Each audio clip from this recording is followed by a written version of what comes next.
what we have is this function.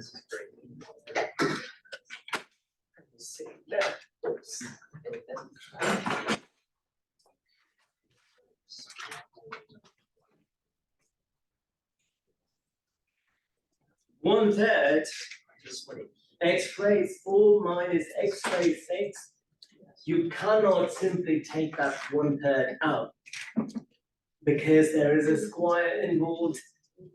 That 1/3 is part of y.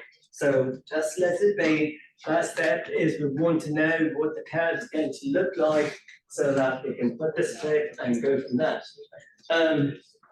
Well, what is or what does the curve look like? So x raised 4 minus x raised 6. Entire thing divided by 3. I did you a favor. I gave you the bounds of integration. That should simply mean that's where you should start when you are graphing in the calculator. I'm helping you out. So the struggle that some of you faced as I was walking around is you didn't recognize minimum and maximum. You had it at -10 to +10 and tried to do work. Well, that's not going to help in this problem. So let's start simple. So 0 up to 1, and I'm going to stop there. Now, even before you proceed to y, well, I've given you 0, 1. So when you plug in 0, y is 0. So when x is 0, y is 0. It seems like the function, when you plug in 1, gets to 0 again. Yes, 0 to 0. There are only two possibilities. Either going to go up, turn, come back to 0, go down, turn, come back to 0. One of two ways. In this case, it's going to go up. So I'm going to change the minimum to 0, maximum. Let's just do 0.5 and see what happens.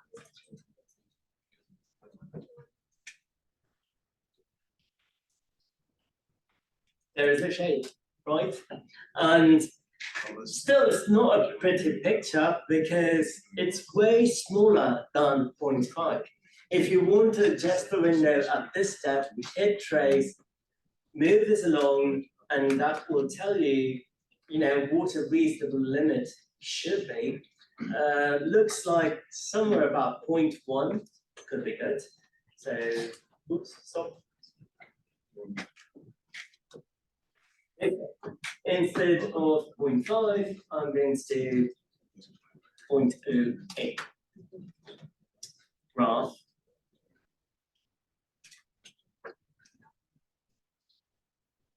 Now you are able to see the underlying picture.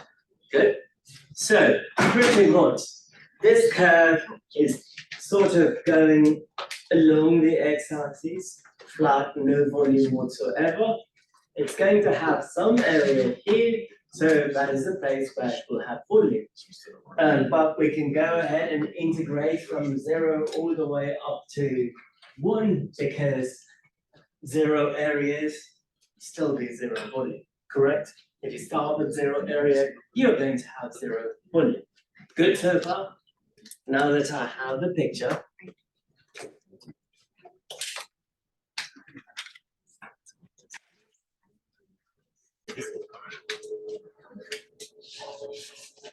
some of you set it up correctly, but failed to integrate it the right way. Sure, you might say, well, I can use the calculator and get the answer. As I was talking to Carter, I'm not going to make it that easy, right? You've got to know how to get to the exact form of the answer. Same with WebAssign. You can't simply have a decimal value, do guesswork, and get to the correct answer. Not going to work. Carter tried to convert it to a fraction. using his calculator, and that definitely will not work in this case. Can someone tell me why? Someone other than Carter. Okay. Jaden, pi is irrational. Pi is irrational. You cannot convert it to a proper fraction or improper for that matter, correct? Yes. You know, that's just math. Same with e. If your answer has e in it, problem. Square root of 2, problem. They're all irrational numbers. Good luck converting it from decimal to fraction. Yes. If you pull the pi alto and then you do the fractions. Yes, that will work. Yes, that will work. You know, that's interesting. Did you follow what he said? If you pull the pi out, then you try to convert it to a fraction, that will work. Okay, so my recommendation would be to do it properly and do it well. 0 going to be really close, and 0 up to 1. Really doesn't matter what the y value will be. Since I'm revolving about the x-axis, the strip would be right there. Dx. Good. Moving the x around. So the radius of the disk is defined by the height that's here. So strip, if it comes this way, the disk has no area. Maximum radius, back down, smaller radius. So the area of the disk is pi y squared times strip thickness dx. I have given you the limits 0 to 1. So the volume is simply integral 0 to 1 pi times y squared dx. So we know what y is given in the problem.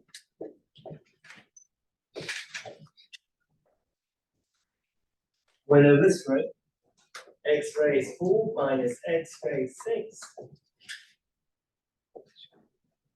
squared.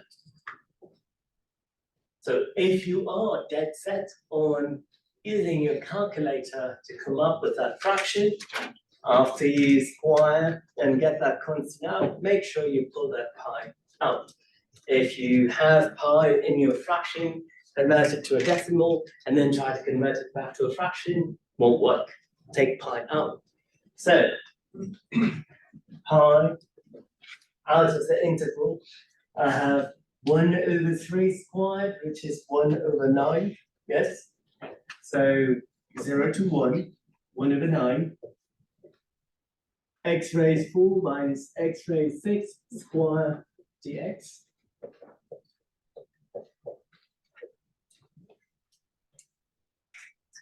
Pi over 9 integral 0 to 1 x raised 4 minus x raised 6 square dx. At this step, I saw some of you do this. X raised 8 minus x raised 12 integral of that. If that were to be the case, I would be in a different planet, a different star system. Happy answer. Yes, life's not that easy. We could have solved a lot of problems. It's way more challenging than that. You can't simply split it up. So no, can't do. What should we do? Abort mission?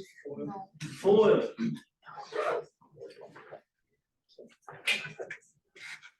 So a minus b squared. So a squared plus b squared minus 2a b. Then you integrate. It's a another mistake. Algebra people, my channel's got videos on properties of exponentials also. X raised 4 squared is not x raised 16. Got to multiply those two. X raised 8. 0 to 1. X raised 8 plus x raised 12 minus 2 x raised 10 dx. Integrating that is easy. What is the integral of the first term? X to the 9 over 9. Louder. X to the 9 over 9. X raised 9 over 9. Okay. Next one. X to the 13 over 13. The next. And negative 2x to the 11th over 11.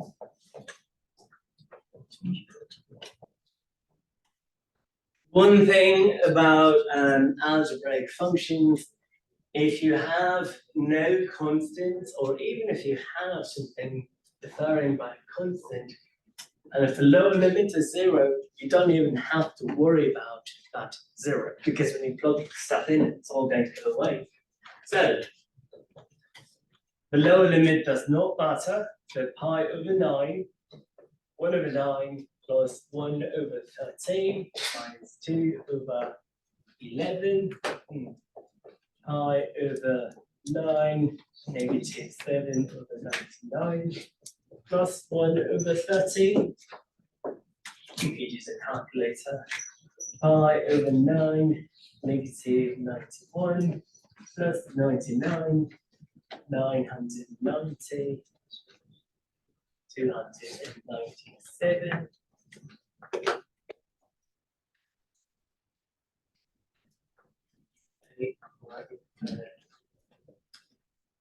8 pi divided by 9 times 12, 87. Good. We can take it one step further if you want. 7,200.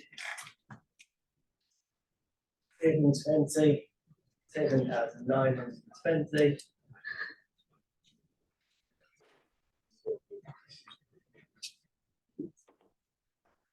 You can check my calculation, I think I'm right.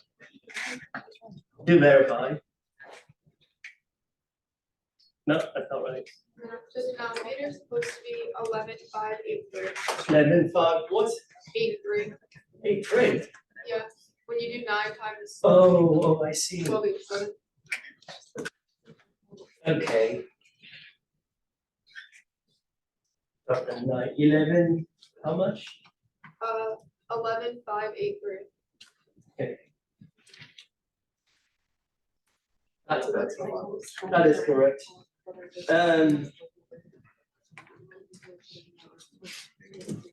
Did you make a mistake or did they have? I know 11,502 on the bottom side of the denominator. 9 times Oh, 1,287.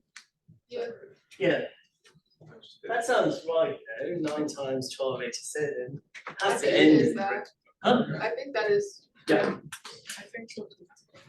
Okay, so is the volume going to be really small? Absolutely, because the curve that you're starting with is a very thin, extremely thin strip. By all means, we weren't even able to see it. I had to zoom in and in and in. So if you are using that curve to generate an area, that area is going to be small. If you are going to use that area to generate a volume, that volume will also be small. Good? Hence a really small number. Good? Okay. That's why. Okay, so relatively easy problem. Sin x is where I'm starting at, 1 over 2 is in front of it, so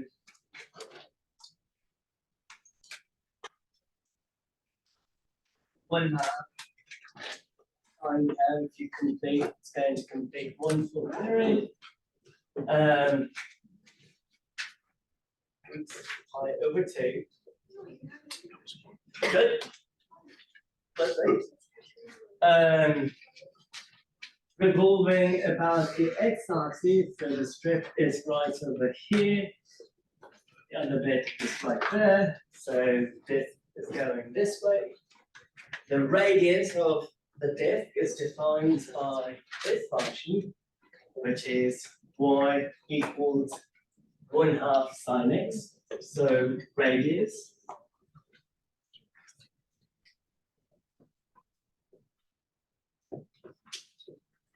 One half sin x.